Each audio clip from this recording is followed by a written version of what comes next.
اخونا الغالي في تعليق كاتب الراجل ده في مرة عمل بوست بيقول على معلومة قالها غلط في لقاء قبل كده، يعني تاخد منه المعلومة وانت مطمن. خليني افهمك التعليق ده معناه ايه، بس بعد ما احكي لك حاجة بسيطة جدا واحكي لك الحاجة اللي هو قصده عليها في التعليق ده. كنت بعمل بودكاست مع حبيبنا احمد ابو زيد من فترة طويلة، وجبنا صورة كده زي كوميك ودخلناها في البودكاست وقلنا عنها معلومة، هي معلومة فن يعني مضحكة، مش معلومة متوقف عليها تعليم او اي حاجة.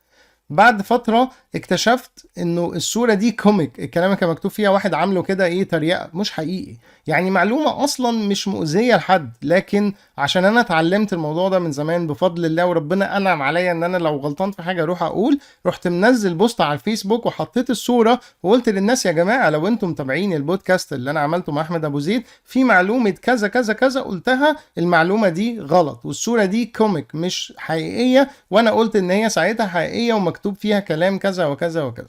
طبعا عايز اقول لك انه في ناس في التعليقات اصلا استغربت.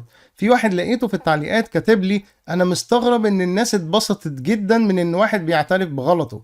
الناس اتبسطت فعلا، الناس عكس ما كتير متخيل انه لما يروح يعترف بغلطه الناس هتمسكها عليه، ده مش صح. صدقني خالص، الناس المحترمة والسوية بيضمن المعلومة منك بعد ما يشوف حاجة زي كده.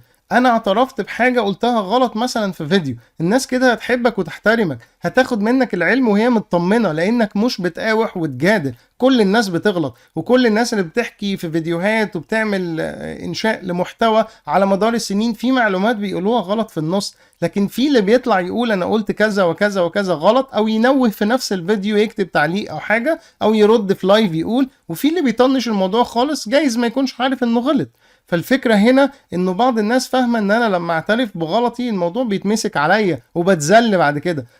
الحقيقة في ناس بتعمل كده، بس دول فئة قليلة قوي قصاد المحترمين الكتير اللي بيقدروا ده، زي اللي انت شفته في التعليق ده بيقول له الراجل ده تاخد منه المعلومة وانت مطمن. طب هو جاب الثقة دي منين؟ عشان لما اكتشفت ان انا غلطت في حاجة طلعت قلتها، معنى كده ان الباقي ان شاء الله سليم، وان انا لو في حاجة غلط هعترف بيها. ففي كل الحالات يا اما الحاجه اتقالت صح يا اما حاجه غلط اطلع اقول لك الصح بتاعها، ففي كل الحالات تاخد العلم فعلا من الشخص ده وانت واثق.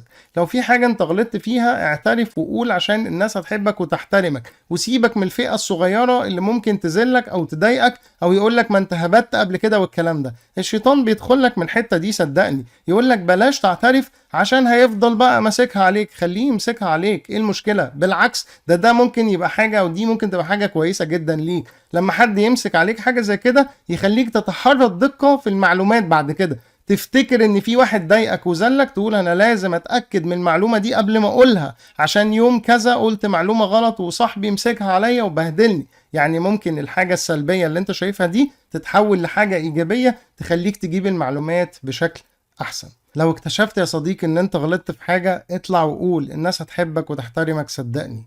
شكرا.